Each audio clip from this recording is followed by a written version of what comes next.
Samsarajade here again. It's been a few days, I know.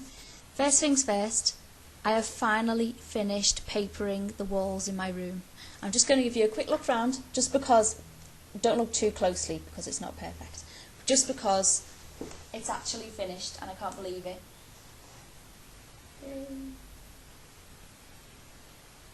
That shadow on the wall, by the way, was off my light. It's a chandelier type thing. It's supposed to have 6 bulbs on it or something, and only one of them's working at the moment because I'm still white trash even when I've papered my walls. So it's letting off quite a big, weird looking gothic shadow on the wall.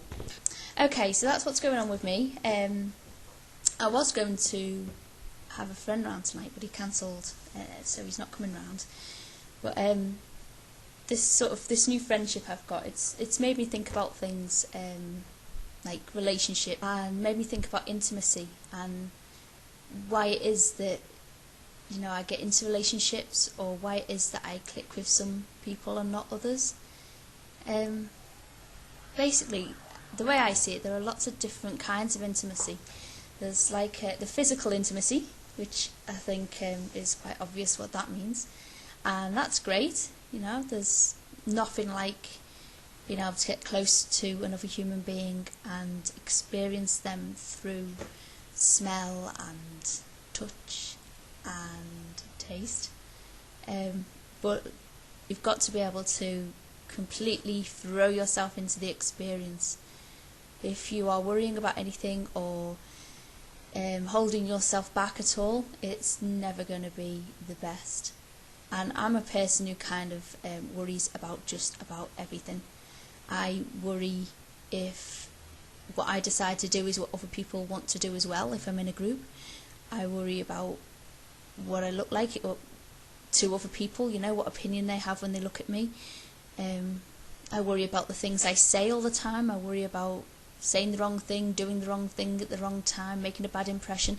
I'm actually worried about doing this vlog now, because a few people have said, you know, oh, you're so sweet and nice and all that kind of thing, and what if I'm not? What if they watch another couple of vlogs and think, oh, I was wrong, she's a bitch, and you know what I mean? I'm now like actually thinking about people's opinions of me, which I ought to just forget about, because it, you know, it just makes me feel more stunted and enclosed. And one of the other things of doing this vlog, see I'm rambling today, is I got a bit of a shock when I found out that some friends of my ex-boyfriend had seen me on YouTube and told him. And I mean, I know it's a public website, but just knowing that people I actually know and see, I'm on here exposing my thoughts and feelings sometimes, and sometimes I'm just having a laugh, but sometimes I'm going to be saying private things about my life, which I don't mind strangers hearing, but the people I have to face every day, especially my ex-boyfriend, that's a little bit more of a problem. So either I stop doing them altogether, or I rein in what I say, or I just do it anyway, and to hell with it, deal with him afterwards if he has a problem with what I say on here or not. So what was I talking about? Intimacy. Okay, so there's the physical, which can be brilliant, but there's other forms of intimacy as well as the spiritual intimacy. And I have a very special relationship with someone, more than one person maybe, but this one person, I actually have had times in my life when I can feel him thinking about me, or wishing me well, or sending me feelings, and he can tell when I am feeling particularly emotional, or if I need him, or if anything like that. Do you know what? We are connected. It's a kind of a emotional, spiritual intimacy, and that's all it ever was. We were always just friends. It was never more than friends, but it's still one of the most special, most intimate relationships I have ever had in my life, and that didn't include any of that physical intimacy whatsoever. Well, we hug when we see each other, that's it. And then there's intellectual intimacy, you know, intimacy of the mind and sharing of thoughts and feelings and that kind of thing. And that's one of the reasons why I think I do public diary type things now. I always used to write diaries, but they were always just for me, nobody else, until my sister got hold of them and showed them to everybody. So hey, you know, at least if I do it this way, I'm showing it to everybody first, so nobody can betray me like that.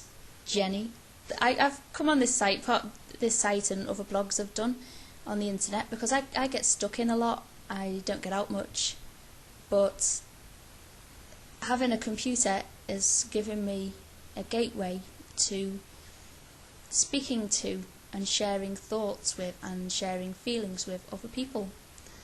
And that is why I am doing this on YouTube. I'm sharing sense of humour with people. I'm joining into the community side of things.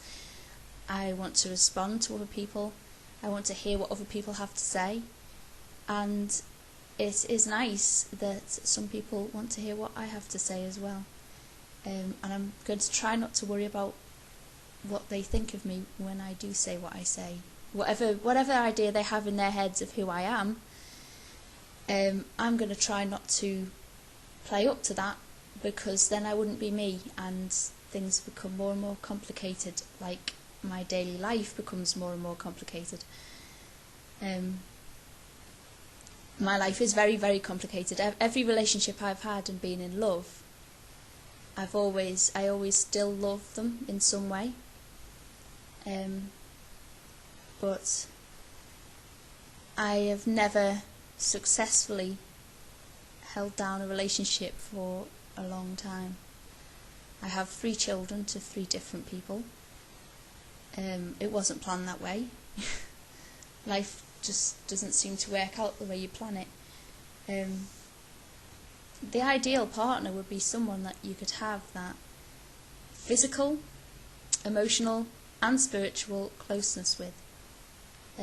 Someone who you can accept completely for who they are and love it completely and be able to live with it and feel that they are the same about you. Now, I don't know if that relationship does exist. I suppose that is what people call love. But I don't know. The word love is used so much, and it can be used to mean just about anything, and it's a very subjective idea, love. That I've always said I love lots of people in lots of different kinds of ways. And so, what is in love for me? I'm not even sure anymore. I don't know. Yeah, so I've just been rambling on and on and on and on about nothing. So maybe I'll edit it. Maybe I'll have a go at editing this video. And I've just come out of a relationship in which part of the problem was complete communication breakdown. I don't like confrontation, so I don't talk about things openly to other people. Unless they bring the subject up, I am unlikely to talk about anything. It's quite ironic that the last relationship I had, even though we didn't live that far away from each other, most of our deep, meaningful conversations happened over MSN. I mean, what's that about? And I can sit here and talk to a camera about how I feel, even if it's jumbled up. It's jumbled up in my head anyway. But put me in front of another human being, and unless I'm very close to them and trust them very much, and I've never slept with them, I don't know why that comes in, but I can't be as open with people that I have slept with for some reason. But anyway, unless it's like that, I clam up and I can't talk about things at all. I think I'm worried again about what they'll think of me. I'm worried about hurting their feelings. I want everything to be nice, and it's not always nice. I sweep things under the rug and kind of hope they'll go away, and of course they don't, and the tension builds up and my frustrations and unhappiness build up, and nothing gets sorted out until it reaches breaking point. So I'm basically very crap at relationships, but I still want intimacy.